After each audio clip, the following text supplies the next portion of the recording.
Welcome back for our match of the day, Splyce Up versus Misfits Gaming. Hello everybody, I'm Trevor Quickshow Henry, joined at the casted desk by Indiana, Frosco and Black. And boy, oh boy, was that a spicy pre-match video. Yeah, a lot of smack talk back and forth. I think everyone got a good few jabs in. It didn't feel like it was heavily one-sided either way. It's going to be interesting because the two final thoughts was, of course, from MSF calling out Xerxes and vice versa. And in my mind, this is going to be one of the pivotal players, each of them will be pivotal positions, thank you, for who's going to help out. Now let's turn our attention to the draft. Quick little update, Cassiopeia is the first champion to drop out at 100% pick ban when I look at the top three of Lucian, Urgot and Cassio. Lucian and Urgot too, I think a lot about for these teams, and you can already see the Cassio and Draven joining. Yeah, here's the thing. I expect that Splyce, because they picked blue side, are going to try to take away a lot of the firepower from Misfits in the bot lane. We've been saying it all week. You heard Maxlor talk about it just in that SOT right there, the match of the day or match of the week preview. It's all about Hans Sama and getting him a winning matchup. So I want Splyce to deny as many winning matchups in that bot side as possible. Okay, let's see what they can do. Varus taken away, Draven taken away, Lucian off the table as well.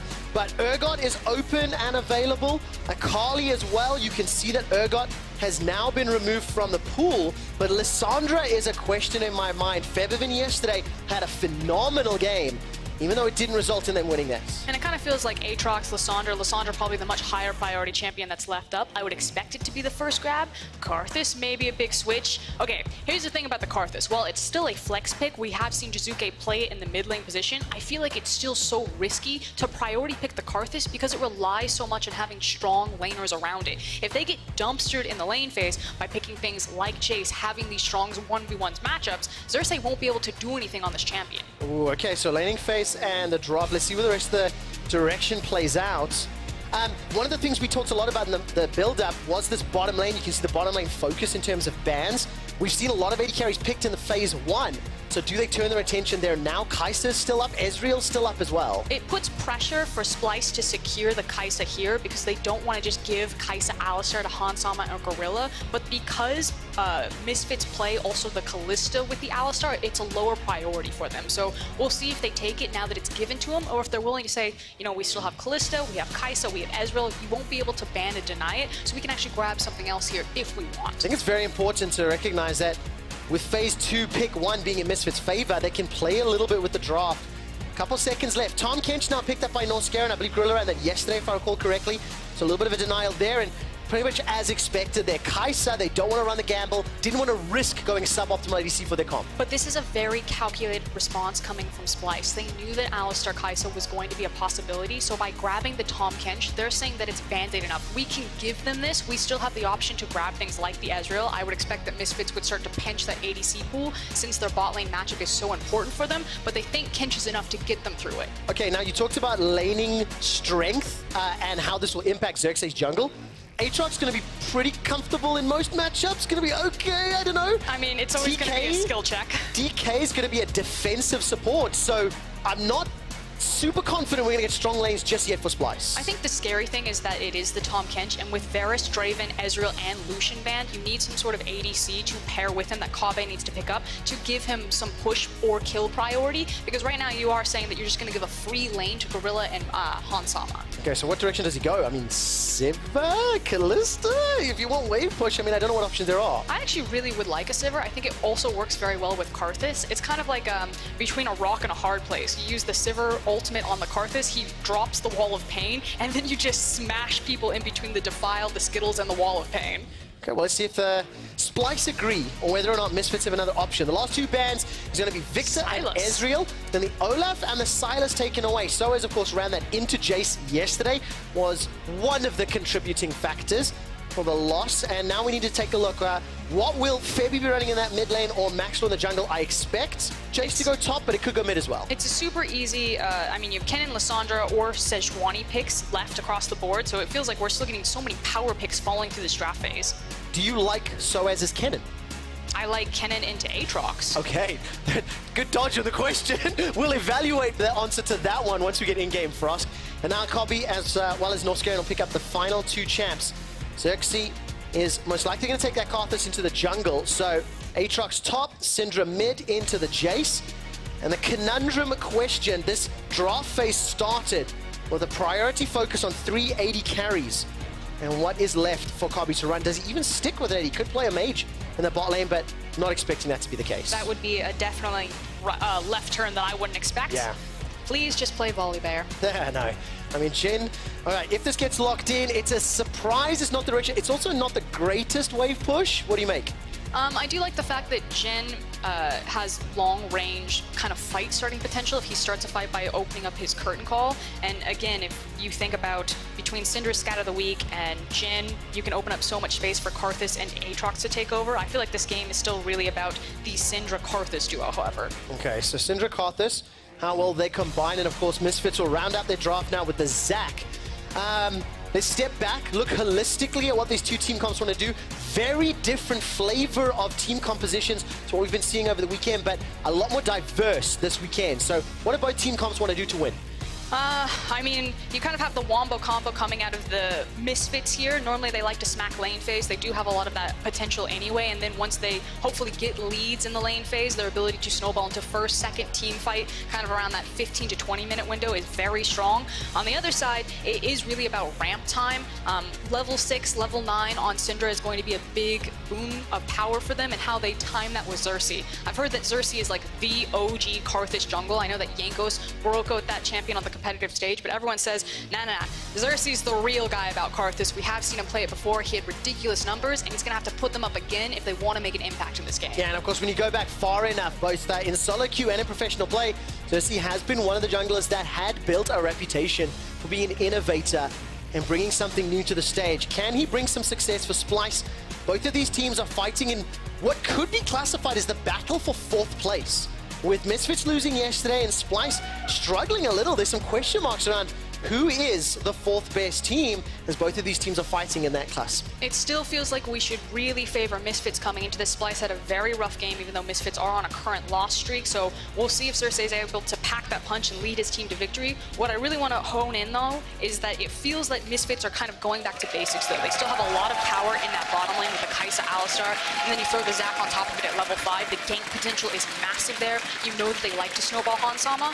On the other side, though, it's like defense for North Garen and Kabe. They have Jin and Tahm Kench. They just want to clear waves and stay safe. Well, they absolutely do, and we do have a temporary pause. Thank you for the cheers, ladies and gentlemen. That wasn't quite what I was expecting. I don't think they're cheering us. Oh, damn. Let's step back then and look at the Splyce composition, because one of the things that just struck a chord with me, Frost, because you were talking about Karthus and how in order to really enable Karthus, you want to have some strong lanes. You've now got Aatrox playing into Kennen, Syndra into Jace, and then a fairly defensive bot lane. So it's not quite the best recipe, but is it a bad recipe? I'm going to say no. It's always, again, kind of come to the skill check on Misfits laners. I feel like so many teams, like the strategy is, you know that Misfits are such a dominating lane phase. They smack kids in kind of the 0 to 15 minute mark, and if you can survive that, the idea is that you roll them over in the late game. So Splyce packed their composition with a lot of late game insurance policy. You have the Karthus, you even have a champion like Jin in that late game, comes around with that 4-shot boom, deletes someone from the map. But taking that risk of having the Syndra, having the Aatrox, and saying we're going to be totally fine in this lane so that we can hold down the fort to get to that scaling stage. So basically, you have the tools to play defensively and scale up, and then with all the zone control, AoE from Syndra, from Aatrox, from Jin as well, there's a lot of tools to find those picks. Yeah, and I do want to make a special caveat. It feels like we keep saying that Splyce only know how to play scaling, and I don't think that's true. Splyce can play the lane phase, and they have potential to do so with the Syndra and an Aatrox. So this isn't just about late game, it's just that they have that insurance policy if everything falls apart. Yeah, slightly biased early game strength for Misfits in terms of comp, but if Splyce played effectively, they can pull ahead. Just an update, there was a pause. Gorilla was just a little bit uncomfortable on the desk, so made some adjustments, and we are now back into game. And our eyes are going to be on Xerxes as he's trading some damage with Maxwell. Both junglers ideally want to get a few levels under their belt. Zac's going to be stronger at the lower level, or pre-6 ganks, obviously, than a Karthus. You can't deny the CC that every single lane has, so Karthus plus that CC is easy kills. Yeah, it's just different windows. Karthus looking for the level 4 once he has a point into Wall of Pain. His ganks are very strong. You already talked about the CC. Zac, it's usually level 4 to level 5, although hold up, a bit of training. Excuse me, trading. Yeah, I mean, it is training. They're training to trade. No additional shots fired, though. And Maxwell has definitely had a penchant for early ganks. One of the more successful early game gankers in our league. It can be really risky to take an elongated trade with Jhin level 1, just because if he gets that 4-shot off, it's going to hurt. So I do like the call from Hans and Gorilla to say, let's just tease him once with the Q and walk away from this one. Yeah, how about no is the decision. I do want to put some numbers to our jungle impact discussion, though, because Xerxes versus Maxlaw not only was a feature of the Match of the Day video, as Kobe lands a lot of damage. You can see kills plus assists at 15, very, very similar in stats. Jungle proximity, almost identical. But then when you look at the forward percentage, the amount of time you spend past the halfway point in the map, this is where Maxlaw has nearly double the stats of Xerxes. Helps when you have a few more dominating games and a few more early game ganks pushing into enemy lanes. I mean, the thing is if we expect this to be an explosive game of League of Legends, you have to know that both these junglers, Xerxes and Maxlaw, are the fuse to both these teams. Everything revolves around their early decision making. You heard Yanko say it yesterday, jungle is the most important role in the game. It's been that way for a very long time in League of Legends, and these are probably two of the most creative pathing junglers that we have in the LEC. I think Maxlaw gets a lot of praise, deservedly so a lot of the time, but Xerxes really has flown under the radar for how impactful and how strong he's been this split. Well, let's see if he can really help Splyce pick up a win. Both these teams at 4 and 3, and Xerxes, the man you're talking about, now pushing into Misfits blue buff. Just trying to scout it out, get some information on Maxlaw's pathing. This will allow Splyce to know that Maxlaw is heading to the upper half of the map, or the top half rather. Something that I also want to kind of talk about in terms of Splyce composition while we have a bit of a slow early game due to the junglers needing more levels for ganking is Splyce's ability to play around mobility. Picks like having the Tahm Kench, taking teleport on your AD carry, now also having an ultimate like Requiem to impact the entire map.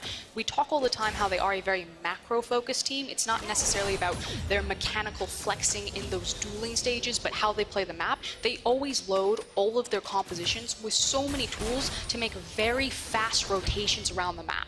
And I'm a big fan of that. When you know a team like Misfits likes to play early, get advantages early, having global tools like a Karthus or like a Shen in some cases gives you the opportunity to counter some of those early plays. Right on cue, Frostgren called a level 4 gank with Xerxes once he gets that Wall of Pain. Now, if Norscarin can find a Gobbledygook or Kobe can find himself some CC, this is where the kills will come from. Tongue Lash comes out, a root onto Gorilla, Wall of Pain comes out. The Pulverize is down. Now there is the Devour. Gobbled up, goopied out, underneath the tower. Kobe, Xerxes, Norscarin pick up one of the cleanest controlled first blows. And you can see exactly how this combination was supposed to work for them. Norscarin gave him the tongue, Jhin gave him the line damage, found the snare, and then they walked him down with the Wall of Pain. And they got more for that because they, never mind, it was Norscarin's flash. I was about to be really excited. They got Gorilla's flash. They can do it again. But no, Gorilla still has his flash. It's okay. Didn't even need it, just walked straight up to them. And exactly as we talked about, Xerxes, with the combination of CC in lane, picks up a very easy kill. Yeah, and just how clean that is. Again, you hit the Tongue Lash, then Kobe follows up with the, I believe it's the Jhin W. It is indeed. Finds the snare, flashes Deadly forward. Flourish is the name you're looking for. I didn't want to say, but yeah, you're good. We call it casters, we don't. That's fair, that's fair. I'll forgive you on that one, Frosco. What's an ability name? It's super weird because you see that kill coming and it's like one of the slowest kills that you've ever seen in a game of League. And it's like, well, I can't really play by play it because they're just running them down with strollers. But early game, Splyce, they pick up first blood. Maxlaw getting close to level 5. Zach, as you mentioned, can look for those ganks at level 4 or level 5. Norscarin being flashless is an option, but Hansam and Gorilla pushing very heavily into that lane. Hansam needs to back. Look at the itemization differences. Because Kobe was involved in the assist, he's already got himself the boots and double longswords. Yeah, hold on though. I'm kind of curious what lane Maxlaw is going to decide to attack here. Again, if you look kind of across his lanes, there's not a lot of free CC now that Misfits are placed a little bit on the back foot on the bot side. You'd expect him to team up with Alistar, but looks like it's Humanoid first. All right, take a look at this. Catches up the minion, pulls him in. Very good reply stun. Humanoid shuts down the damage from Febby. And that's one of the dangers of trying to gank for the Jace into Syndra here. If she hits that Scout of the Week, it's going to pretty much stop any gank in its tracks, even though ganking mid lane as Zac is so strong because of the different angles and pathways that you can take into the lane phase with your Elastic Slingshot. Yeah, we talked about the stats, how Xerxes and Maxlaw in the early game, relatively speaking, matched. Kills plus assists and jungle proximity. We've seen one gank on each side, but it's Xerxes and Splyce that have 1,000 gold lead. Now Gorilla is aware of this. There's a control ward sitting revealing Xerxes and Norskeren. A lot of time has been invested in starting up this Ocean Drake. And Misfits, they're threatening and engaged, but Splyce have moved first. You can see Humanoid has left the mid lane. And I do want to point out Norskeren's spell choice. So he has the Unsealed Spellbook, and he's now taking the Smite since he used his Summoner spell Flash aggressively in that last kill. So they obviously really want to force this Ocean Dragon since they have double Smite potentially between Karthus and Tahm Kench. And while you're on the topic of Keystones, obviously Teleport for Kabi in combination with the Requiem from Karthus and Teleport from Chachi just opens up some more of those tools for later into the game. And I want to just draw some attention to the top lane.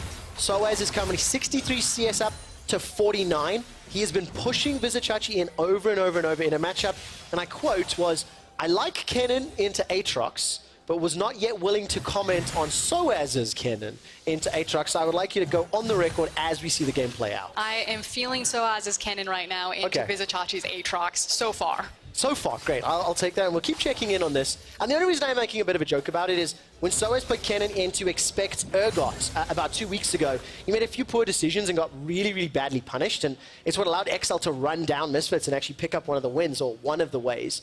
So I need to see some growth from Soaz, especially with some criticism for his Sylas game yesterday. I mean, I think it's pretty easy when you have Klepto Kennen this time around because you take the W first, so you can lightning rush up to someone and then you immediately get a Klepto proc, see what you get. If you get like a red pot or something, you can like automatically win the lane at level 1. Of course, you give away a lot of your power in your team fight for getting more bang for your buck gold in that lane phase, but Soaz is doing fine, right on track. And that gold lead from First Blood hasn't generated a whole lot more. 13.4k to 12.6. Small CS advantages in the lanes you'd expect for Splyce with Humanoid and Kabi. Syndra now at level 7, really good wave clear. A little bit easier to push the wave out than the accelerated shock blasts from Feathervin's Jace. And a fairly defensive start, actually. Feathervin gone for that early Hex Drinker, which is doubly effective into both the Karthus and the Syndra. I do want to point kind of the play that Splyce are setting up here. So because they have the ultimates available on Syndra, Karthus, and then using the teleport from Kabe, having a buy advantage over Han Sama on the Jhin versus Kai'Sa, they now want to pick something to take on this bottom side of the map. Ideally, they'd rock into the jungle, they'd find some out of position, and then just blow them up. But this is Splyce saying, okay, we know that we're strong right now. What do we want to do with our strength? Is it going to be the Ocean Dragon? Is it going to be the bot lane tower? Is it going to be finding a pick on the jungle? But it's interesting because Splyce are playing around this dragon, trying to make the moves, and Misfits are responding. That's twice now Misfits have read the play, or read the attempt, and reacted in such a way that Splyce have backed off, not willing to commit to the objective of the fight. And we have seen Splyce burn before where, you know, it's sometimes this indecisiveness. Do they want to pull the trigger? Do they get caught out? In fact, Norskeron even rocking up to the Ocean Dragon, smiting it, and then maybe changing his mind a little bit, but like you're saying, Misfits constantly reacting to what Splyce are doing. And you can feel with Norskeron's Summoner Spellbook being available, changes the Smite back to Flash, so Flash and Heal available to him. And as we get close to the 10-minute mark, just want to quickly let all of our viewers know, after this game, Deficio will be joining Dracos and Foxtrot over on the analyst desk to break down all the action.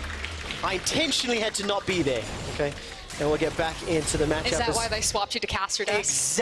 Exactly. You know, it's tough. I can't look him in the eyes, you know? It's just, it hurts. What's he gonna wear? He doesn't have any of his floral shirts. All I saw was the OG gear. I know. He looks so much better now. But, you know, after the breakup, I've lost weight, changed my hair, and he wore, you know, grandpa clothes. So take that for what you will. He owns like 3 sweaters. There's literally like 2 people clapping. So sorry, Berlin, and everyone watching at home. But as we jump back into the action, it is somewhat expected here from the draft. And what I mean by that is, Frosk, you'd mentioned that Splyce have some tools to reciprocate or respond to what Misfits could put together. And as far as skill checks are going, like Chachi now, even though he's down CS, you can see him fighting back. He's got his Merc Trades, got the Kindle Gem, and he's pushing into Soaz. So what Misfits should do right now is they should make a play on the top side of the map. Because it's an Ocean Dragon, they're totally fine to see bot lane control. Against the...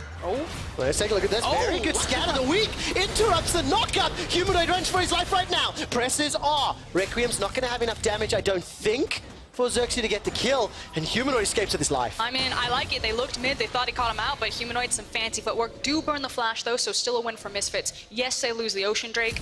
It's going to hurt because this does feel like an extended lane phase, not the end of the world, again, not an Infernal Drake. But again, Misfits are totally fine. They recognize that against the power levels, the level 9 Syndra, the Requiem, and then the Abyssal Voyage, they don't want to fight in Bottom River. If you don't play that perfectly, you can very quickly get caught out by Splyce. So I expect them to start throwing everything towards the top side for Soaz. Yeah, and especially now that Norscaron's changed the teleport. Not only does he have the Abyssal Voyage, but Splyce are going to be looking to catch Misfits out. But this is a classic Splyce play. They really love to do this around 13 to 15 minutes. They'll just break lane phase, use their TPs, and suddenly start throwing everything top. And so again, if Misfits are aware of this, if they have the proper vision, if Splyce try to match them topside, they could be just setting up a play for Soaz, and then all of Splyce show up. Okay, but I feel a little bit nervous if Splyce do that, because itemization-wise, I prefer Proto Belt to Kindle Gem. I prefer Storm Razors to Thrift Shopping. I feel KFC like variety bucket where you got your BF sword, your long sword. I call that the Goro build. When they're carrying 4 swords, Goro had 4 arms, not a Mortal Kombat fan. Right, we'll move on. But I feel like Misfits' itemization is just slightly stronger, so if they are prepared or ready for the plays, now obviously Storm Razor's just picked up for Kabi, so that point will become significantly less. I wasn't gonna like pull the rug out from under you, but I was like, I'm pretty sure he's just gonna go back and buy. Just protect me from myself sometimes, Frosk. We appreciate it. I don't strike you as a Mortal Kombat fan. No. Yeah, you really don't. But it was the blank look in your eyes when I said Goro, and you didn't want to acknowledge it, so now I understand it's disdain, not unawareness. It's fine. I understand, Trevor. Deficio had your heart. It's hard to replace him. He's a handsome man. He is indeed. He is indeed. So let's take a look at this. Another attempt in the mid lane. Remember, Humanoid, very, very good scout of the week and an even better dive. Punishing the flashless target. This is why Maxlor is one of the better performing junglers. Punishes that window of opportunity. And I didn't catch it, but Maxlor did. It's also the fact that it's so easy to dive on Zac because of his passive. You know that Syndra didn't have the flash, so it made it a very easy call. I was like, start throwing everything for Soaz. I want to see Cannon get involved. And Maxlor's like, nah. Syndra, too easy. Sitting duck here. Okay, but I do have a question for you. Now that we're getting close to the 15-minute mark and this game feels very, very even, there's strength in different parts of the map. We've not really seen Misfits go into a mid to late game scenario on an even footing with their opponents. Misfits have either won by 15 or 20 minutes or they're losing the game quite badly. So, but the thing is that it doesn't automatically mean that Misfits can't play late game, just that they haven't done it yet. They have usually just smashed people in the first 15 minutes or they fall behind. So we actually don't have a lot of tape to really judge that if they do get to that late game decision-making point, if there's actually a problem there or not. Well, this is where we get to find it, because we do have faith in Splyce's late game. We do have some positives to look at. Now, Xerxes does have flash available to him. Will get pulled back into the wall and not going to be able to find a target with the ulti. Maxwell now gets knocked up into the air by Vizichachi. Vizichachi decides to engage. Remember, Requiem is still available. Xerxes flash re-engages. That's a flash dash! Here comes Hansama. Killer Instinct goes forward. Devour buys some time as Norscaron spits Kabi right back out. One more shot going down. Flash to the top lane. The fight continues in the 3v3. Maxwell is only alone. There's not enough damage. So it finds one in reply. It's a 2-for-1 in the top lane. The Bloblets will get 3. And now the curtain is called and Misfits are running. Devour will need a few more strikes. Requiem simply doesn't have enough damage. Gorilla, that was close!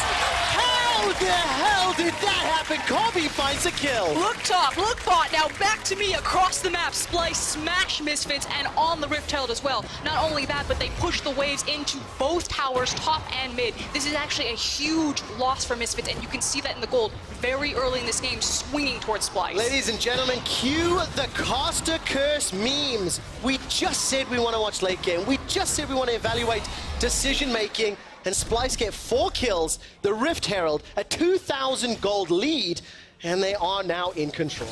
And Chachi being the big benefactor there. That's now a 2-0-1 Aatrox. Any deficit that he was at before, he's now completely cleaned it up and showcasing that this champion keeps falling through drafts. He's much lower priority than he has been on 9.2 versus 9.1 and still kicking a lot of ass. I mean, terrifyingly, coming into today, of the 11 games that Aatrox had played, he had a 27% win ratio. So difficult to execute might be why maybe he's fallen off the cards, but Vizichachi showing he can. He was down 20, 25 CS at some point in the laning phase, and now is equaling Soaz and obviously with the kills will have the advantage in the golds. Now that said, there still is hope for Misfits because they will have power spikes coming up available on that mid game, so hope is not all completely lost in Dash, but it's going to be hard to pull out of this one. It's a good thing that it's a Cloud Dragon for Misfits because they say, we don't want to go near any sort of dragon fight until we have better itemization, kind of these power breakpoints. So Misfits have a window where they kind of hide back into their lanes and start to hoover up some of this free farm, whereas Splyce, agency's on them. They cleaned up this team fight, and now they need to force their advantage on the map and start gobbling up as much gold as possible. Can't believe he got it with the deadly flourish. One more auto. Steps all the way forward. Oh, that just feels bad, man. The cinematic camera cut to the really other side. Nicely done. Right on impact. And of course, the little rose that blossoms from Jin. Really nicely done. So kudos here to Kobe. 1-0-1, got the Storm Razors, got the Zeal. And now he'll find himself under some pressure as Norskeren is in fact the man that's being jumped on. Remember, there's no flash for Norskeren, so this should be a kill eventually once Maxlaw and Gorilla use everything. But it took a very, very long time to get to Norskeren and his Grey Health. Yeah, welcome to the bounce house.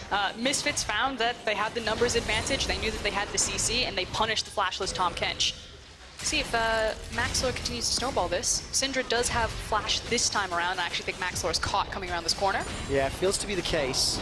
Started to charge the stretching strike and maybe just disengages, backs away. Maxlor, 93 CS to Xerxes, 135. Xerxes on the Karthus obviously can get involved in these fights with the ultimate, so spend a lot more time in the jungle, a lot more time pushing away the camps, and Febiven decides to step forward, blows his flash. Have to feel there's a little bit of a bold pathing choice, maybe, as Xerxes was spotted down south, and I believe Chachi was pinged leaving the lane. It would have looked a lot better if that shock blast had connected, because then you would have at least had that, of the damage. Yeah, and it didn't feel like he was walking into the damage, blindly, so to speak. But this is really, really good to see from Splyce. They once again show that they are reliable in the early game. They make the right decisions. Xerxes was the man that's been a decision maker, a pivotal player. And this is, again, just how long... it surprises me how long it takes to kill Norskeren. And obviously, when you consider the burst damage from Aatrox, Syndra, Karthus, Misfits may not get that much time to kill a support in future fights. Yeah, that said, but still good job on Misfits kind of recognizing the window that they had to make a play bottom there. So the Rift-Tailed is now finally going to drop, and it looks like Splyce are like, okay, we've got the agency, we're feeling pretty good right now, we're good at sieging, let's get behind this Herald. Well, they need to... this is also going to put more pressure on Febiven, who, by the way, still has not completed a tier 1 item. Hex Drinker, straight to Dirk, the Warhammer, that's it. Into the Luden's Echo. Soaz, on the other hand, he's got himself the Rylai's as well as the Proto Belt. And Shelly's been killed mid. There was no engage from Misfits. Yeah, I do want to point out Kabe and Norskaren's flashes are just about to come off of cooldown. There was so much respect given to Maxlor.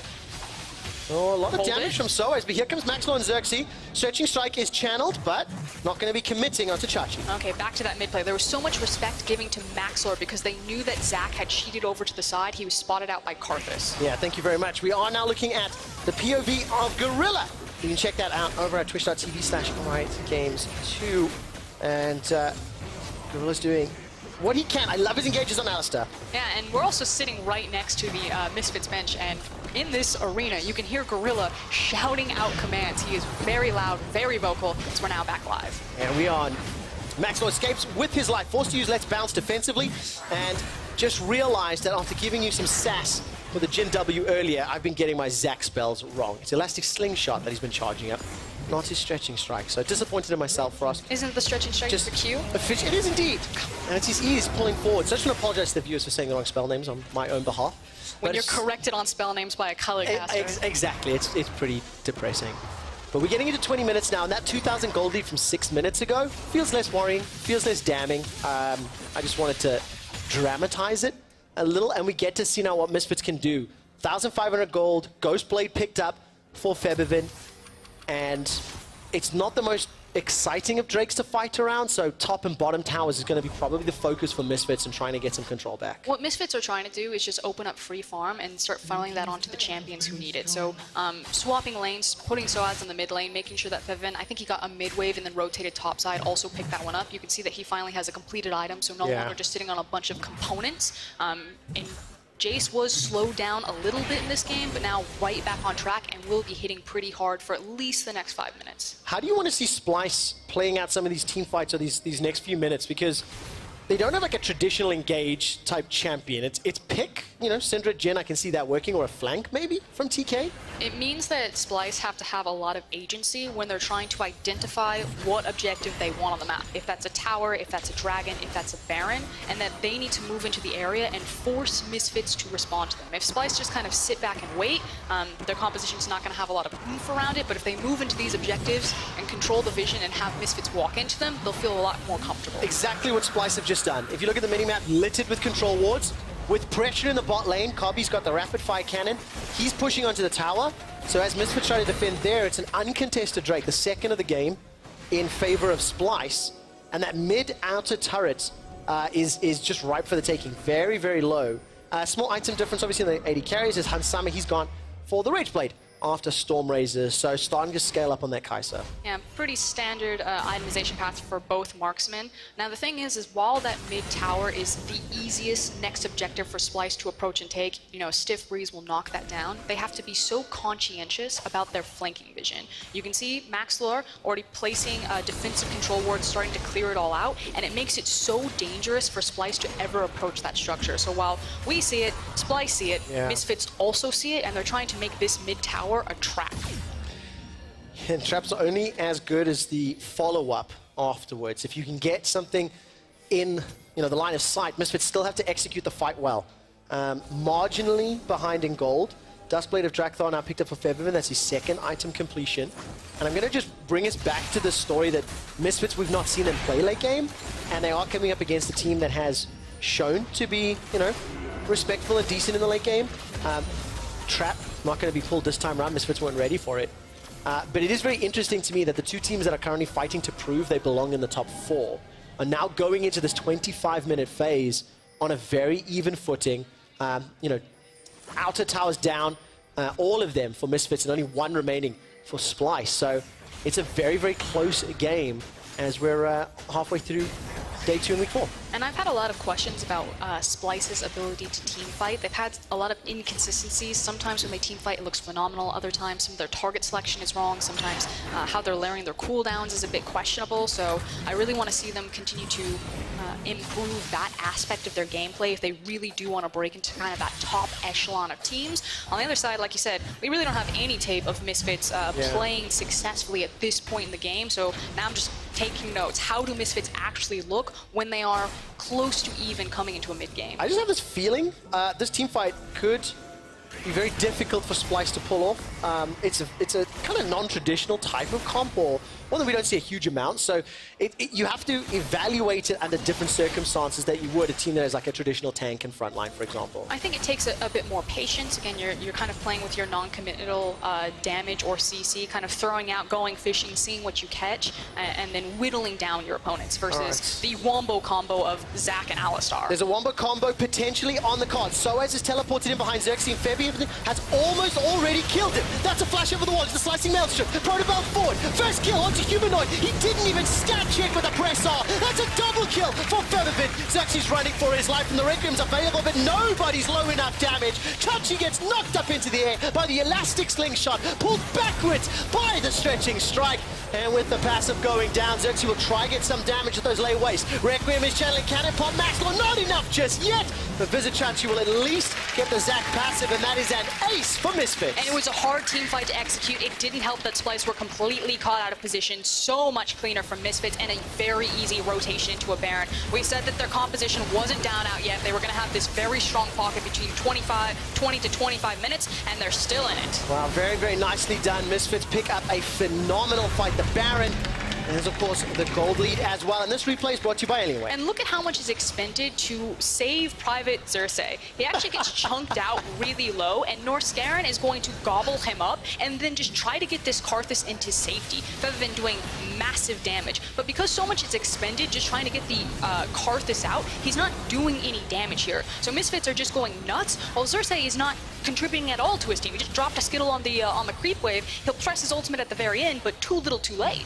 Yeah, and of course, earlier in this game, when I asked how they team fight, Frost, your exact Not words like were, that. your exact words, agency, it's Splyce have to set something up, they need vision. They had none of those things. They walked into a dark area of the map and got punished by Misfits. So all credit to Misfits for taking control of the game at 25 minutes. And, you know, it's up to Splyce. They can't afford to lose vision control or lose awareness of where Misfits are, because you can see how destructive those team comps can be. Febiven, almost 100-0 Xerxes solo. Yeah, the long-range engage potential, not just with the Zac, but also with the Kai'Sa, and the ability to snipe out with Kai'Sa and Jace. There's just a lot of creativity on Misfits' composition. And again, something that Splyce really struggle with is the longer that you hold them on the map, they're great at saying, we need to do this and setting up for it. They're really bad at playing reactive League of Legends. And Misfits' composition is very reactive. You have so many tools to play so many different styles. Hard engage, poke, pick. Yeah. So they just kind of roll the dice every Combo, time. team fights, you know, disengage, re-engage. There's a lot of tools. So a pretty clever comp, actually. And this will allow Misfits, now that they've got control of the map, they've got the fourth tower down the bottom, and they pick up their first dragon. It is a cloud. This will at least just help them move slightly around the map, a little bit quicker. And with Baron buff for another minute and a half, there is some vision in the bottom half of the map, so maybe mid lane, they could opt to push that down, but instead just pick up those items. Hourglass for Soaz, Lost Whisper for Febiven, so they're continuing to scale up and get more effective items in the late game. Yeah, and it's also the fact that you have Hourglass available, the Maw, and the Locket, so there's a lot of tools right now to help individual pieces on Misfits avoid a lot of the damage from Xerxes and Karthus' ultimate. So this, you know, priority pick that Splyce really put a lot of their eggs into its basket isn't paying off for them. And we still had a 2,000 gold lead that separates these teams. It was Splyce that had the 2K lead for, you know, the last 10 minutes, and now it's been Misfits for most recent history. Bounties available for Soaz and for Febi. And you see Chachi's tanky enough to survive those accelerated shock blasts. And with this last It's gonna melt. Yeah, last Baron empowered siege, I mean, the tower goes down. I guess mid inner, or is it just vision control? I mean, Misfits, this isn't the Baron that will win them the game, but it maintains control, and likely the next Baron is what they'll be wanting to contest to try and knock over the Nexus. I mean, we say that, but if Splyce step out just a little bit, again, all of the tools on Misfits' composition to punish them instantly is very terrifying. So Splyce are still, yeah, we can probably survive this, at least our Nexus won't go down on this initial Baron push, unless they're caught out. All right, I take that back. Soaz goes for the solo. The curtain is called back, Oh! and he instantly gets caught out. Does not use the Hourglass you called out, Frostgurin. 1 for 1, mid and top are down, respectively, as Maxlow's unable to pull Northscarin through the gate. So the tower will stand in the mid lane, and that was a bold move by Soaz. I mean, I like it. You saw the head scratch. He knew he wanted to have the fancy footwork. He didn't want to have to pull the Hourglass because that's still going to make him a sitting duck. He'll just get lined up for the next shot. So tried to find the, the duck, dodge, dip, dive. That's it. Did I do it? If you can dodge a curtain call, you can dodge a wrench. Soaz can't, and that's why he died. But question I asked 30 minutes ago, Kennen Soaz today, very impressive. I'm going to answer it. That wasn't the question. Sorry. Did you just ask yourself a question so you could give me I the asked answer? it in my head and realized that I didn't say that out loud. But I mean, he's doing very well, and like the burst damage is actually quite insane. Yeah, Humanoid just wanted to safely wave clear this. Wasn't expecting the, I'm going to say bravado of Soaz to just proto-belt in and blow him up. Tries to get the sweet sidestep. Didn't find it. No, definitely not. And of course, there was no follow-up. That's a head scratcher. Not a facepalm. We'll have to wait for a slightly bigger fumble for the facepalm. Again, I'm always a fan when players just try to make the aggressive play, even if it doesn't work out as well as it could have. No, and you can see the gold graph on your screen. 2.9k, the largest goldie Splyce had. 3.3k, the largest goldie Misfits had. And it's just been a very recent swing in control. But Splyce still have their base. The gold lead is really not very large at this stage in the game. And with Death Cap having been completed for Xerxes, that Requiem and those layaway Skittles are going to do a lot of damage. So if Splyce can once again arrest control of the vision, you can see Chachi pushing all the way in the bottom lane. There's some control wards in that bottom right-hand quadrant. There are tools that Splyce can use to either get the next Cloud Drake or the Baron. Yeah, it's just unfortunate that's like Cloud, Ocean, Cloud, Cloud. The Dragon RNG is just not working out right now for either team. So it's really just going to be about this next Baron that's spawning in 40 seconds. And you keep saying it, Splyce need to rotate into that area early, which means they need to neutralize their top and mid wave, rock in, and then start getting all of the vision denial. So we need to see their inventories loaded up with control wards. You can see they've already purchased them. Yeah. But what do you think about the scaling on the teams? They play slightly differently, right? But we're getting into this 3-4 item phase. So do you lean towards one set of champions? I mean, you could say that the hyper scaling of Karthus' Jhin is super strong, but ultimately both these teams have quadruple threats, so I think you almost have to kind of throw out scaling conversations. And it's just decision making and playstyle. Yeah, it's going to come down to execution of the team fights, because it's not like you kill one carry and then suddenly you've won because your carry just outscaled. You got to kill 4 people because everyone's doing damage in these games. Well, those 4 people are in the pit right now. Vizicachi's going to start to channel the teleport. He's going to make it into the river. Baron will be dead before the fight begins. Norscaron goes for the tongue lash, and Soaz has flash available for the slicing maelstrom. If Splyce continue to chase, Misfits could look for the re-engage. They do not want a full frontal fight. Shock Blast chunks down Xerxes, and Misfits, they don't fancy the risk. They play the safe game and get the hell out of Dodge. They didn't like their positioning. They didn't like their case right there. They probably wanted to get some backs in. Also, anytime your Jace is doing that much damage, let him whittle down. Oh, Scout of the Week catches Maxlaw. He doesn't actually get the kidnap. Soaz will not be able to find a great slicing maelstrom. No Splyce are split up. Maxlaw's already dead, but this could turn badly. Febiven and Hansama need to clean the fight up. Requiem gets a full channel. The burst down. That's a GA pop. This was a disconnected team fight from Misfits, and they get punished for it. Disaster. Soaz didn't land the massive cannon ultimate that we needed. Gorilla, I believe, missed the pulverize, so many cooldowns, not synced up, not working, and even with the Baron, it's Splyce on the aggressive charge. Oh man, the 2 carries left. Febiven and Hansama need to try and fend all 5 members of Splyce. Death time is 30 seconds for Gorilla and Soaz. And with the help of some Baron Empire minions, it will be a lot more difficult to push onto the Nexus. But just as you start thinking that Misfits have got the Baron, have got control, they fumble the fight. So disconnected. So they reset here. They want to get this deep teleport ward, and it looks like it's going to go great. Maxlor is going to fly over the corner. Soaz is going to come in. They'll get the massive wombo combo. But Maxlor comes over, immediately popped into passive. Soaz ultimate isn't connecting with anyone. Gorilla gets 1 person on the pulverize. Splyce are able to disengage from the fight with the Wall of Pain, and then Xerxes just turns around and blows them up with the Karthus ultimate. And huge credit once again to Humanoid Scatter the Weeks. Time and time again, facepalm evolved to fistpalm. Time and time again, Humanoid is pushing away Maxwell's engages. He's stunning up multiple targets. The Scatter the Week on the orbs right towards the end of that fight, managing to stun at least 3 members of Misfits, and it just allows Cobbin to do 3,900 team damage and help win the fight. That said, the main victim of that was all of the Baron buffs. They still have it, I believe, on 2 members for Misfits, Febi and I believe Hansama, so they can still apply it in at least 2 lanes. So didn't lose the inhib, but lost an inhib tower, not great, still in it. I mean, it's completely even. The gold is even at 33 minutes, 9 kills apiece. Yes, there's a dragon advantage to Splyce and a tower advantage to Misfits, but those are irrelevant at this time. What matters is how the teams look to enable their team fights. If I look down the summoner spells, Norscaron is sitting on a cleanse as Febiven just escapes the flourish that could have been deadly if he was caught.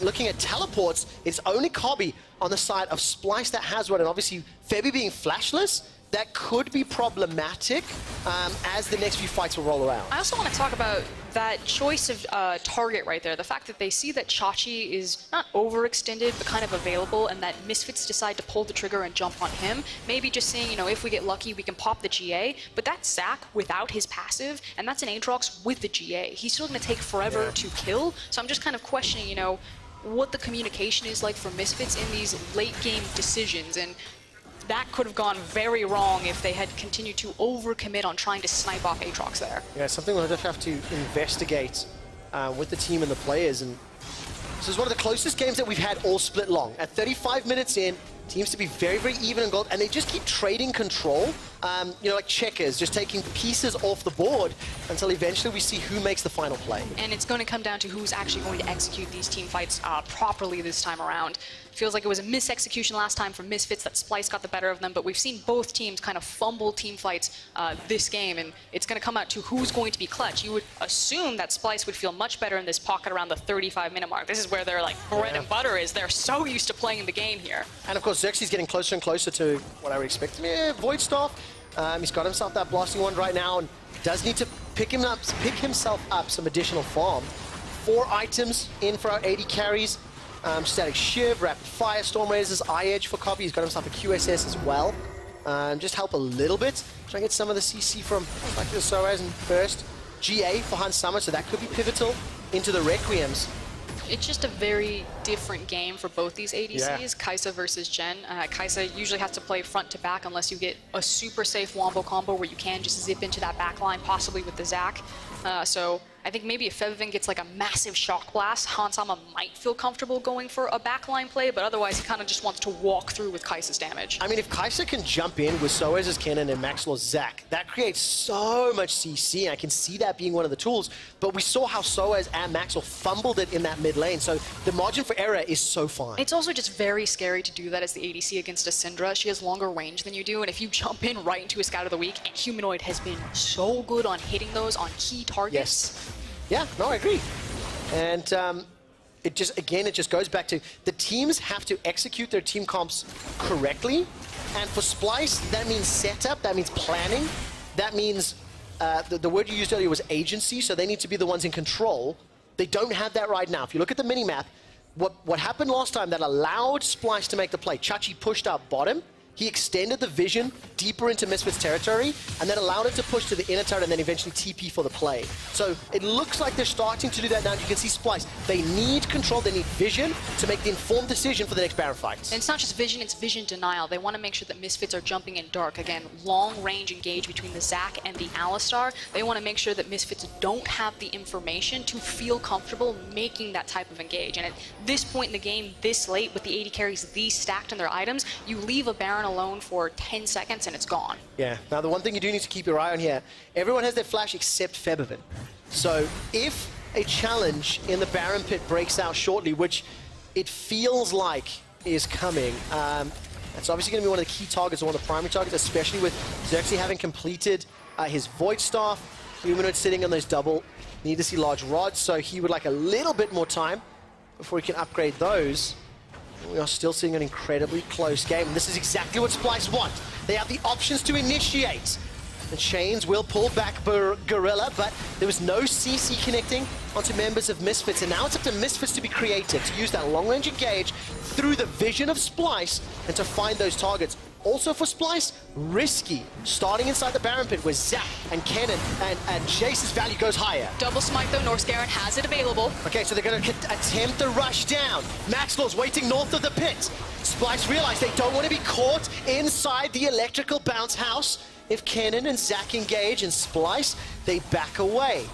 Now, what's interesting here is that Misfits could try to cheat someone over here with Hansama and then just solo out the Elder Drake, use that battle power, and then use that to rock over into Baron and give them priority there. Well, that seems to be the case. Norse Garen still sitting on that smite, so maybe helpful. Blue Trinket goes down just behind the pit. Elder Dragon easily secured, is uncontested.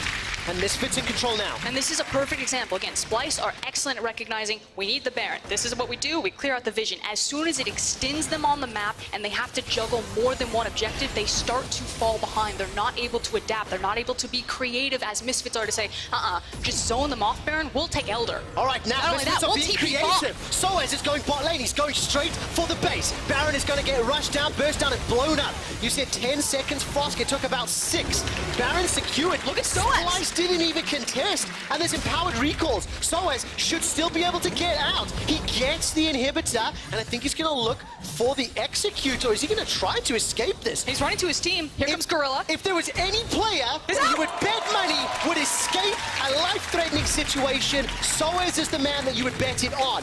Misfits are not done yet. They have shown an ability, or led by Soaz, to dive, and they're not going to go for it just yet. Happy with the inhib down bottom. I mean, heist of the century. Misfits just got the Baron, the Elder, and the inhib, and Splyce are just standing thinking, what the hell just happened to them? Yeah, absolutely everything. They've lost complete control. No Elder, no Baron.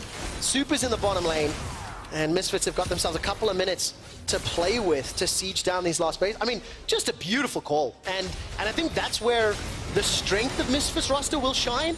40 minutes in a game, when you look at the experience on Gorilla, Febivin, Soaz, Maxlaw, Hunt Summer, the stages that these guys have played on, the leagues, the world stages, international stages, they make it extremely calculated to play and get away with it. The combined ELO and IQ, the 3,000 IQ play. That was it.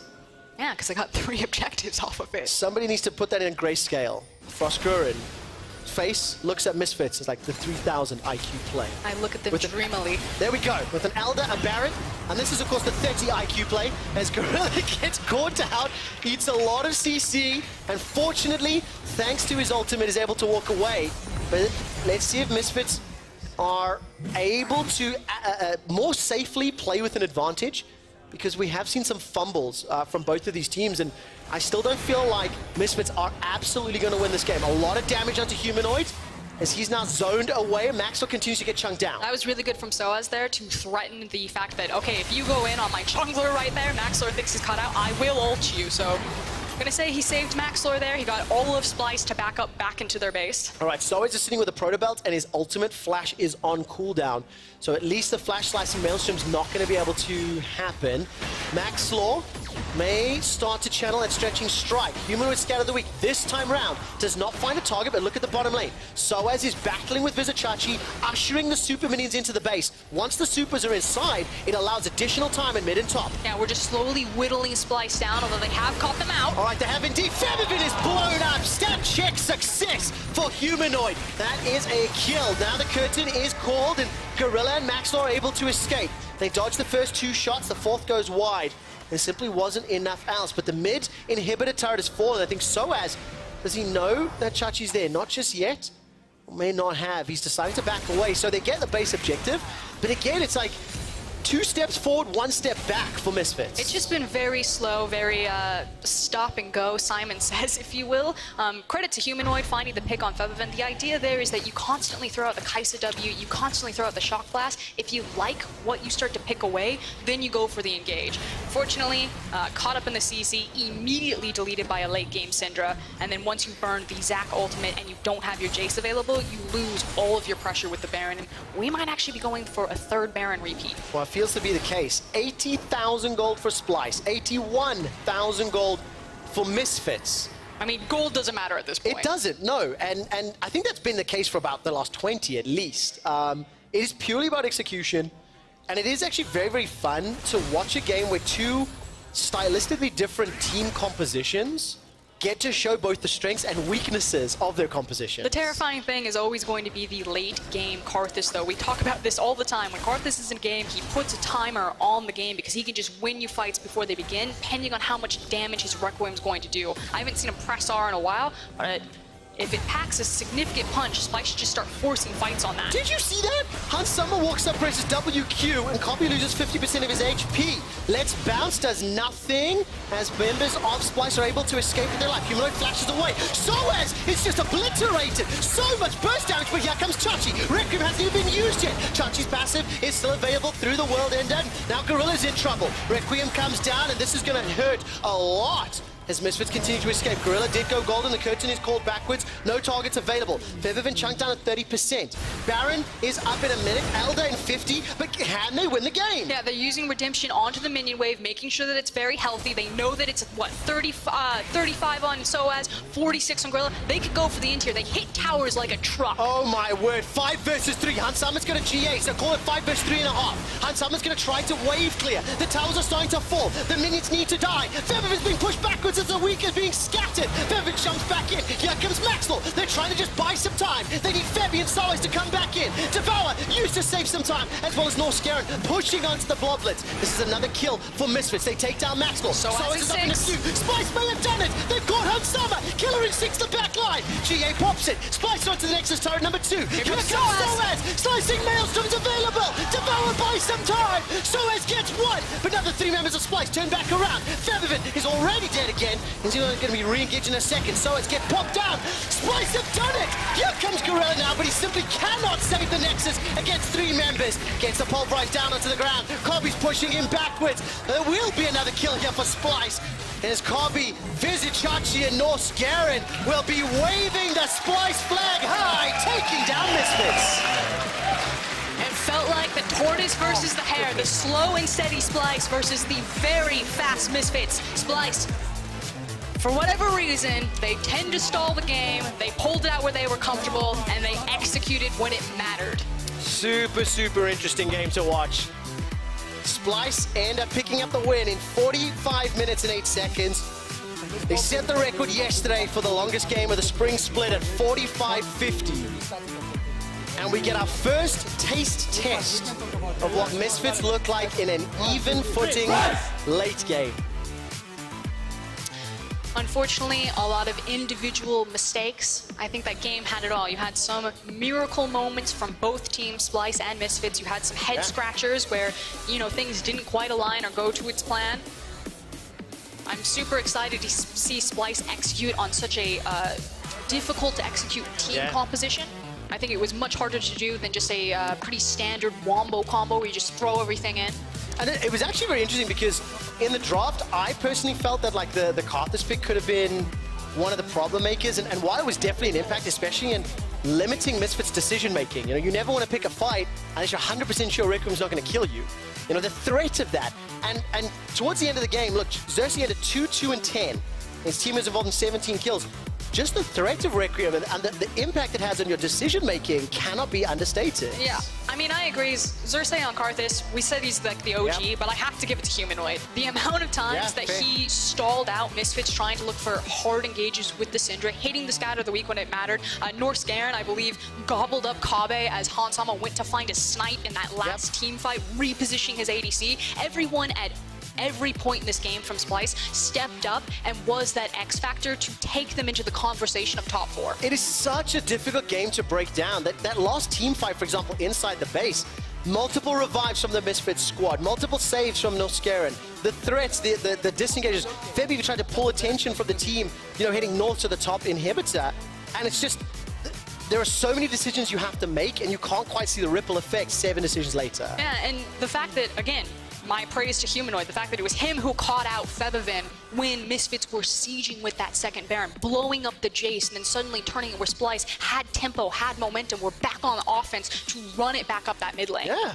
Absolutely fantastic game. We do have some candidates for Kia Player of the Game. The 3 of them are Vizicachi, Xerxes, and Kobe fighting for Kia. It's so tough because like Humanoid Syndra was amazing, Norse Garen saves were amazing. Like you could have picked any 3 of the 5. Chachi was popping off on the Aatrox. He was constantly a threat in those side lanes. I think he got so much solo golden experience to himself. Kabe with the snipe initially, and Xerxes with Karthus. The truth is there isn't enough time to probably break down everything in that game because, like you said, it was such a mixed bag of both positives and negatives, or shall we say, criticisms. But it was entertaining, and you got to see both team compositions taking turns going rock, paper, scissors, and eventually in the end, it was Splyce that won it out. It feels like it's a game where watching the tape, I'm not sure how much you get back from it. I actually really just want to see a best of 3 between these 2 teams because it felt like it could have gone either way at so many different points. Well, in the battle for 4th, while Splyce won, it's not a definitive answer. Let's hear from Splyce's Xerxes. Thank you very much, Trevor. I am joined by the jungler from Splyce. Now, I don't think I've ever seen a team lose an Elder Dragon, lose a Baron, lose a bot lane inhibitor, not get a kill, and then somehow still win the game. How on earth did you do that? That's just the Splyce effect. Like, if you get to late game, as a Splyce team, you cannot lose the game. You can draft 3 losing lanes, losing jungler, but if you get past 30 minutes, you just auto-win the game. Unless you're playing against G2 or Schalke. Okay. Then it's 50-50. It's 50-50 at that time. Okay, I look forward to your next game against G2 then. Last week you went 0-2, this week you went 2-0. Is this the turning point for Splyce? Are you just going to keep on with your winning ways now? Well, the thing is, last week we played against the 2 best teams in Europe. So it was like hard to win, but from now on like, the schedule should be a bit easier for us. So I expect us to get more wins. Okay, and Do you think coming towards the end of the split that you'll be high in the playoff contention? Do you think you're looking at a podium in this split, or do you think you're sort of middle of the pack? By the end of the split, I expect us to be like top 4. Top 4. Yeah. Who else is there with you? G2 and Schalke for sure, and then the third or the fourth team, maybe Vitality. Okay, I think that's what a lot of people are saying at the moment as well. I want to talk about next week. It's patch 9.3 with all the AD carry itemization changes. Splyce consistently have been a team that sort of plays around Kobe, plays around getting towards the late game. Do you think 9.3 will help you as a team? Well, we're just going to pick Ivan killing Karma, just camp bottom and auto win the game. I'm looking forward to it, Zerssi. Thank you very much. We're going to hand it back across towards the desk. That was good, man. That was great. Thank you very much, Mac. I like Zerssi coming out swinging. We make it past 30 minutes, we win. It's just this, it's just the nature of Splyce as a team. Apparently it is. And honestly, when we look back at this game, it was a bit of a back and forth affair. It was kind of messy, and I just want to get some initial impressions. We'll take a look back at that final fight in a few moments here. Foxdrop, to you first, as Deficio does join us. Hi. I was about to say, thanks for the intro, I'm so mate. sorry. You have to understand, I spent more time having you as a standard on this desk than I've had having you as a guest. This is the Moose on the Loose. If you don't know who this is, his name is Deficio. He was once a good analyst. Now he's a team manager. Babysitter. Yeah, team manager. All right. Call me whatever you want. Got it. All right. Well, for now, I'm going to call on Foxdrop. Initial impressions. How did you feel? Splyce versus Misfits. What are your first thoughts? First thoughts, I think that it's kind of like this is a game where on the standings there's going to be a winner and a loser. In my heart, there are no winners. It felt a little bit not. I am not convinced by the performances of Splyce or of Misfits from these two that either of these teams are really taking that next step to kind of break into being a top 4 team like Zerssi alluded to in the interview. Well, I enjoyed all the back and forth fights. I think there was a lot of really fun moments between... Well, so you're like, oh, Misfits are totally winning this. There's no way they can lose.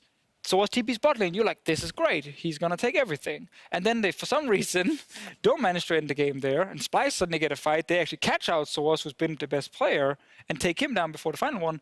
And it was like such a back and forth in the end that at some point you just have to say, you know what, I don't know who's going to win. It's no longer important. Let's just enjoy individual moments in these different fights and then see who actually makes the big play in the end. And that's when the Splyce buff kicks in. And that's when they make the play. Individual moments. And if we look back at that final fight, and you can see exactly how it unfolded. I like that you point out Soaz getting caught is so sad for this team overall because this guy was pretty much hard carrying at this entire game, I would argue. It really sucks because you're in that mentality where you almost get desperate in these kind of games because it's like, yo, I need to carry the team on my back. I've been doing it. It's been working really well. Oh, there's another opportunity. I'm going to do it. But then just backfires completely, and you set your team up for the loss. But it was kind of weird because there's a lot of fights where when Misfits tried to engage like just head on, around the mid lane especially, they really struggled to actually find like the opening. No one knew who should go in first unless it was Soaz. Like the middle fight earlier in the game, they also lose, was Soaz starting it perfectly with the TP flank. He tried to do the same here. Like this, to me, towards the end, felt like a guy who done like 20 great things. Eventually saw eventually you must make a mistake, right? Yeah. But you have an Alistar, you have a Zac, like the Kennen doesn't have to be the guy in the front line to start the fight in this situation here. But I think he wanted, like he had done so many good things. He really needed that last one to work as well to be the big hero. In the end, though, Splyce, and this is the thing they do. They just, I don't know what it is, because they changed so many players and they still manage to be a team where when they go late game, they're really calm in terms of how they're actually fighting. And you notice this one, Engage came in, they instantly called back, they all kite backwards, and they wait for like the correct moment where a snare lands, and then it's go-go, and then instantly they're ready to kill the target. Like that's just good shot calling late game. Absolutely, and I think when you have a guy like Vizicachi on your lineup and you kind of start a team fight and you know you're going to win, you know that he's a guy that, I mean, spent years on Unicorns of Love basically like being like, this is how we're going to win the game. Yeah, So he's the opposite player there. Yeah, so now it's like when we see that there's a winning team fight, he's going to go in on that, and it's interesting to me too because it just feels like Misfits seems so disjointed and so scared because you point out that Soaz beautiful TP flank, we saw it, but it was also Maxler going in a little bit too early. Soaz is back here. Hansama's like, I could ult in, but I've decided that this is already botched. Yeah, he didn't want to ult in a lot. And it just felt scattered. It just felt a little all over the place. And it's interesting, too, because I think after Splyce's game yesterday, it's hard to know exactly which form of these teams are going to show up. When we look at the standings now, we're in a weird spot. Misfits were supposed to be this favorite. We're supposed to be this top 4 contender, and now it's very much open. And I'm curious, from your perspective, Fischio, now that your team has had a 2-0 week. Yes, tied for 5th. There we go. And you're contesting for these playoff spots. What are your opinions on Splyce and Misfits as teams overall? I think, as you guys have been saying here on the desk already, it is kind of difficult to fully judge the level of those two teams.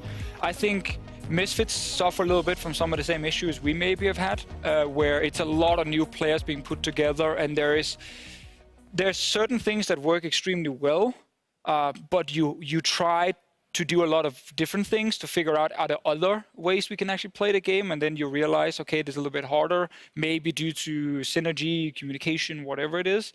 In the Misfits case, obviously, it's a story of win bot lane, play through that side, and you normally do really well. They couldn't do that in this game here, so it was just like kind of back and forth team fight fest. And then they're not better than Splyce. They're just kind of the same as we saw in the game. But I think overall, like Misfits, Origin, and Splyce right now, all seem to be fairly similar on the day. One is maybe slightly better than the other, but consistently predicting that if we were to play them like for the next 3 or 4 weeks just constantly, it would be really hard to predict who would actually come out on top. That's like, you're putting yourself out of a top 2, top 3 spot by saying that. For now, we're in week 4. All right. I don't need to be a top 2 team already. I got time. Yeah, see, well, before the cameras were rolling, this isn't what he was saying, by the way. He was like, yo, we're the best team in the league. G2 In the world. In the world, Come on. yeah, that's the one. Yeah, what can I say? You're much more timid when you're sitting on the desk. When this camera's turned on. I did also tell you that we should put up the standings so we could say Misfits, Splyce, and Origin were all in the same You just want to group. remind people. You're like, So guys, I did actually have both in there, just to be sure. Okay. But we'll fine. let You know what? We can pull Schalke and Vitality into this group as well and say we have 5 teams right now, I like, you know what? I all love, fighting for that second spot. G2, they're gone. Now, before we shift our mentality back, I love that that's what you're focusing on. You're not like, Origin is not going to be a top 2 team, but damned if we're not going to pull Vitality and Schalke down with us. We will be a top 2 team, which is not right now, and that's fine. It's absolutely fine, but I think for Misfits, a team that wanted to start higher, and Splyce, who have set their aspirations higher, it is probably frustrating to be middle of the pack right now. But when we look back at this game, one player did stand out. Key player of the game was Kabe. 42% of the votes. Of course, it was his clutch, deadly flourish that did lead to that SOAS pickoff that turned the fight in their favor. And it was, as mentioned on the desk, kind of hard to pick a single player as a standout. There's a lot of incredible players in this game. But overall, Splyce, at the end of the day, they got the wins. Both their games very messy this week. But if you're getting the wins, if you're putting them on the board, that's what matters, especially when you look at the race for these playoff spots where 1 and 2 are obviously the dream, but even 3 is a lot more powerful than it used to be. I mean, we know over the next couple of weeks, standings can change a lot. Like, we saw it already, how close it is between so many. And that's why, again, I don't think there is a single team right now other than G2 who's crying if they're not already sitting in the second or first spot. Because it's all about just, when you go into next week, you're going to have a lot of these head-to-head matches now going into round 2. Where, because we have 5 or 6 teams and potentially Fnatic underneath and SK who's like trying to climb up. Like, these head-to-heads around all those middle-of-the-table teams, like, they're the ones deciding almost everything regarding who gets second place. This reminds me just of last summer split, where like Schalke in the end got the second seed. Actually, they didn't get it because they lost that game to H2K. No, and the difference now... They were supposed to get it. That was... I thought they got it, but they didn't. That was an awkward time. But see, the same thing can happen here. Yeah, and it's a very close in terms of the middle of the pack, and that's what's exciting when all of those playoff spots are kind of highly contentious in terms of how these teams are going to rank against each other. Now, before we go to break, Foxtrot, I'm curious, some final thoughts from you. How are you feeling about these teams heading into the next week? Is there any one of these 3 teams that if you're like, they're going to show up next week, they're going to be the confident team to 2-0? Is there any one of those teams that you would look at now? We're introducing Origin as a third team. You can, because Deficio is here, we will do him the courtesy of introducing Well, Origin it's actually as quite a third. good thing. I'm just going to wheel myself away as I make this point, so he can't, I'm not in fist range. Actually, what I'm actually going to say, though, is I think Origin they're good. Like, Schalke, for me, were... You had G2 who looked untouchable, and then you had Schalke a peg below those, and then you kind of had like the rest of the playoff teams. And Origin, we had such high expectations coming in because they have such great management. Agree. And they weren't, just didn't really live up to that. But not only were they able to get the Ws this week, but the fashion in which they did it, especially against Schalke, who is like a top quality opponent, to me, that's very good moving into the future. I'm just happy that the first couple of weeks is where the storyline can be, we expect so much, it didn't happen because of growing pains. Now we get a 2-0 week, and those kind of, narratives will change. And now it's like, oh, things are really working, it's looking great. And that's all that matters, because at the end of the split, no one remembers week 1 and 2. It's all about week 8 and 9, and then going into playoffs. Very true. And of course, now as we look, the middle of the pack is finally starting to shape up in the LEC, and I think it's an exciting time to be here. We're going to see if anyone else can join in that middle of the pack, because coming up next, we are going to hear from Excel esports coach Ferndog as he and his team look for a big win against Vitality. Now, join us on the Rift when we return.